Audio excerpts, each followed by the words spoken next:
Alabama Senator Jeff Sessions is the ranking Republican on the Senate Judiciary Committee, which will consider Elena Kagan's nomination to the Supreme Court. Senator Sessions joining me from Capitol Hill. Senator Sessions, good to see you. Thanks for your time. Hey, nice to be with you this morning. Well, it's good to talk to you.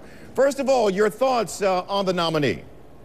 Well, I'm happy for her. It's a big day in her life, and the president's known her for some time back, I think, to the University of Chicago.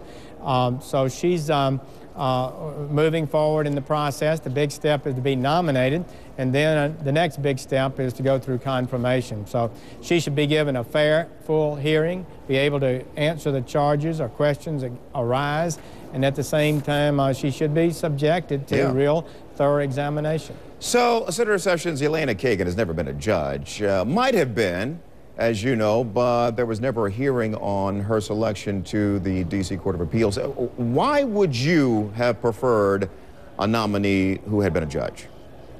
Well, I think being a judge and a practicing lawyer, either one, where you are subjected to the discipline of law, dealing with real people, making decisions and seeing how it works, demonstrating a commitment to the narrow decision-making process of the court rather than the academic, where she spent most of her life. They tend to have grand thoughts sometimes. So we need to make sure that her focus is on the role of a judge, which is to decide disputes and not to impose any values or ideas or concepts she may personally have. Is never having been a judge a disqualifier for you? No, it's not.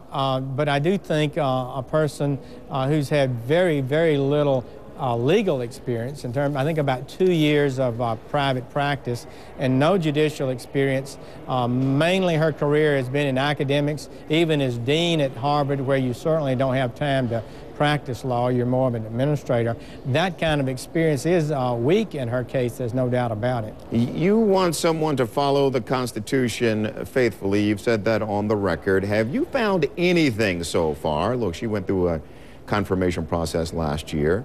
Have you found anything so far to suggest that she wouldn't apply the Constitution faithfully? Well, I think that's the kind of questions we need to explore, and I think she should be given a chance to deal with that. But there is a philosophy afoot in even our best law schools like Harvard that advocate that judges have the power and the duty to expand the law, to divine cultural and social conditions and be able to move away from even the text of the Constitution, one nominee has said recently. That to me is unacceptable, and we'd need to get into that. President Obama has indicated that he thinks a judge should consult empathy or the results of a case as the judge decides the matter, and that goes contrary really to our historic understanding of the role of a judge. How do you learn something like that, Senator Sessions, in the Q&A process, whether or not you're dealing with someone who could be an activist justice?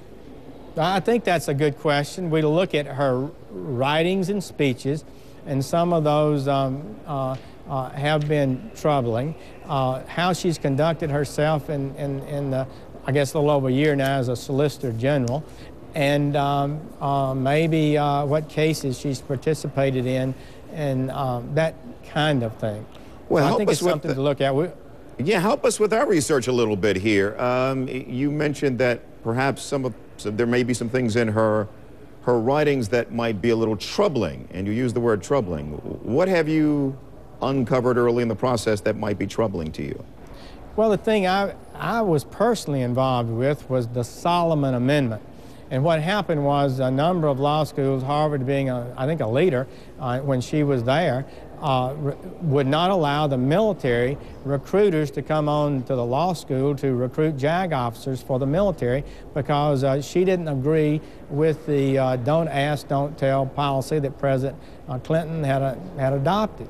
And they just wouldn't let them come on campus. We had 1,000 soldiers killed defending free speech and the right of Harvard to exist and freedom during that period of time. So I think that would be something that would be asked. Congress finally passed a Solomon Amendment that said that no, if you don't allow the military on campus, you cannot get any federal money And at that point, Harvard backed down. Let me be clear. Was, as I recall, wasn't the Harvard position not to allow organizations on campus that that discriminated? And her reading of it was that don't ask, don't tell discriminated against gays and lesbians in the military?